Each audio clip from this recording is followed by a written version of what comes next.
What else are you going to do when you're 60 by yourself in your isolated hedonism? And what sort of sex object are you going to be then for your hedonistic promiscuity? That's no plan. If you're still an adolescent by the time you're 40, you're a creep. You're the sort of person that you don't even want to be around. You don't want to be the oldest person at the frat party. That is not pretty. There's something rotten about that. And I mean in that contemptible sense.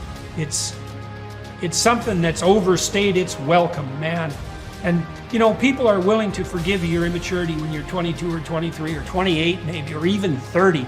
But man, if you're still playing that game when you're 40, you are not a happy person. And you're going to be motivated to go out there and make everyone miserable. And so grow the hell up. Responsibility. That's what gives life meaning. It's like lift a load. Then you can tolerate yourself, right? Because look, you're useless, easily hurt, easily killed. Why should you have any self-respect? Pick something up and carry it. Make it heavy enough so that you can think, yeah, well, useless as I am, at least I could move that from there to there. And they think, well, I won't carry any load. It's like, okay, fine, but then you're like the sled dog that doesn't have a sled to pull. You're gonna tear pieces out of your own legs because you're bored. People are pack animals. They need to pull against a weight. In Switzerland, there are some mountains that can be climbed by you and me. It takes a day to get to the top, and then you camp up there and you come down the next day. About halfway up the mountain is what they call the halfway house. Halfway house, halfway up the mountain. So a group of people starts off with the guide in the morning, and about noon, you're kind of tired. You've been walking now for 4 or 5 hours, and you're coming up to the halfway house, and it's just a wonderful sight. Because as soon as you enter in the halfway house, you can smell the food, and they're getting ready for a good lunch, and you sit down, there's a fire in the fireplace, and there's nice soft chairs, and you can just rest your body and refresh your body. And so the people go into the halfway house, and they eat and laugh and enjoy and just really just kind of take in that wonderful, refreshing atmosphere. About an hour and a half after being in the halfway house, the guide gets up and says, well, gang, it's time to put on your gear. We got to hike. We got to get on up to the top. This is a fact. About half the people decide not to go on up to the top. They're sitting around the table and they're just saying, you know what, go on up. You're going to be coming by here tomorrow. You're going to be having lunch here again tomorrow. We're just going to hang here. And so the people that want to get to the top, they put their stuff on and they kind of leave. And the rest of the people sit behind. They eat a little bit more food, get around the piano, sing some songs, get around the fireplace, enjoy the fire, warm themselves by the fire. And play games all afternoon, kind of enjoy themselves. But about 4:30, 4:45 in the afternoon, without anybody saying a word, people who stayed in the halfway house, they slowly go over to where the window is, the big window, and they start looking outside, and they start looking up the top of that mountain, and as they look at the top of that mountain, they see their friends. Their friends are now getting the tents out, and they're getting ready to prepare for the night, and it becomes very quiet, very somber. Because everybody in the halfway house realizes the mistake they've made. They've sold their mission for a little bit of comfort for a few hours. Next morning, down come their friends, and by noon, they come into the halfway house, and when they come in the halfway, they are laughing, they're high-fiving, they're talking about what they've seen, where they've been, experiences, the fact that it was almost impossible to get up there. In fact, they had to help each other get up there, and how they joined teams and held hands, and they just tell them all these stories and talk about the pictures they've taken, and they got the group picture up there with the flag at the top, and the people who remain behind, they don't say much. They just eat their lunch, and then follow the rest of them down to the bottom of the hill where their friends are waiting for them. And those who paid the price and went to the top, who understood now is the time to reach the mission, they hug and tell stories and celebrate. And the others, they just kind of slip off and get in their car and go home, because they realize they're never going to be what they wanted to be. They're never going to see what they wanted to see. They're never going to do what they wanted to do, because they failed to realize when they're at the halfway house, now's the time to rest and they go on. Pain is a good thing physically, because that is your self-preservation mechanism. But suffering is something that you do in your mind. So pain that happens in your body, you take it in your mind and multiply it 1,000 times or 1,000,000 times, depending on how capable you are or how stupid you are, and suffer it 1,000,000 times over. Right now, most human beings are like this. What happened 10 years ago, they can still suffer. What may happen day after tomorrow, they already suffer. They are not suffering life, they think they're suffering life.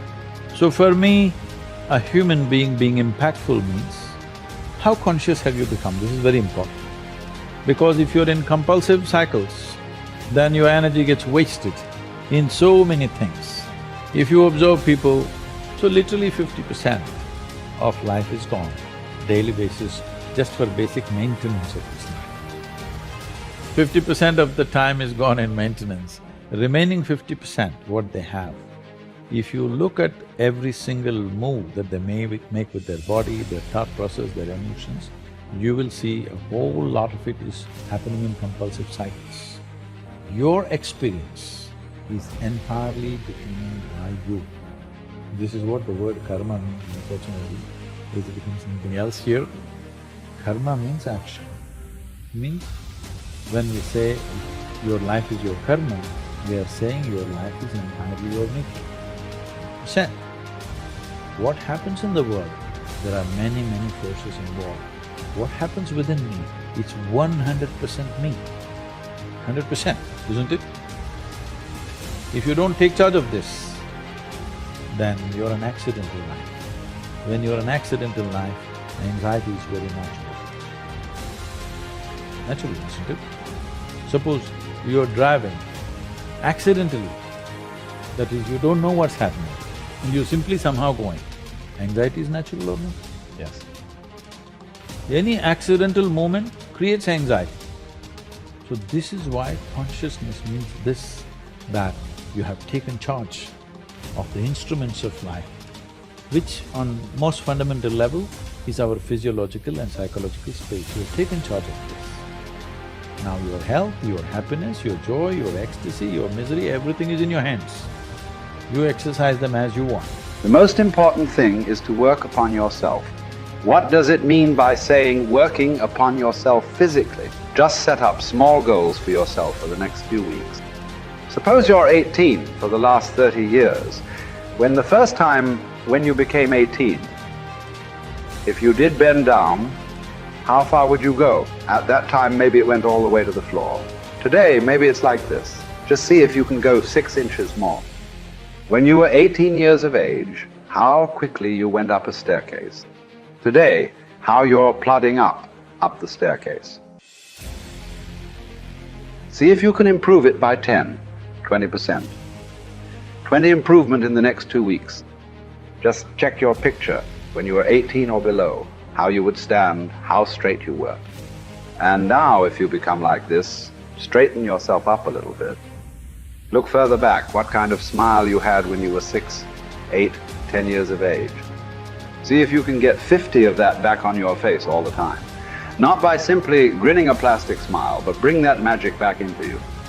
If you cannot do anything fantastic, at least you must be a pleasant piece of life on this planet. This is something that you owe to yourself and to everybody who lives around you. This you must do. So set up your own kind of goals and see. It's not difficult, I'm telling you. Just needs little attention. Right now, people think they're carrying the world on their head. No, no. Just in case you are in Sirashasan right now, and you take a picture and turn it around, it looks like you're carrying the planet on your head, but that's not the truth. Whether you are on your feet or on your head, the planet is carrying you, and it's spinning by itself. Day and night is happening by itself. Seasons are changing by itself. Sun comes and goes by itself. Really, there's nothing to do. These few weeks are for time for you to realize everything that is significant in the universe is happening by itself. It's for you to sit here and enjoy the bounty of life. Just make use of this. Do not act like you are running the whole planet, or you're running the whole universe for that matter. You are not. It is happening by itself. You are a tiny little creature who is here for a little bit of time. Don't make so much fuss about it. To handle a few years of life, do not make such a big fuss. These few weeks you must come out as a more pleasant and wonderful human being. This is the greatest thing you can do to yourself. If you sit here, this person is a pleasant experience for you. If you are a pleasant experience for yourself, everybody else will also experience this person as a pleasant experience. What great things you will do or not do, that is subject to various realities. Nobody can fix it 100%. You must understand, our actions are largely determined by the times in which we exist. Suppose you were here 5,000 years ago. 5,000 years ago, if you were here and the virus came to you, you didn't have to do any social distancing because anyway there was nobody around you. Even if you wanted to infect, you couldn't find a person. So you need to understand what we are doing. Our actions and what we do and do not do is the times in which we exist.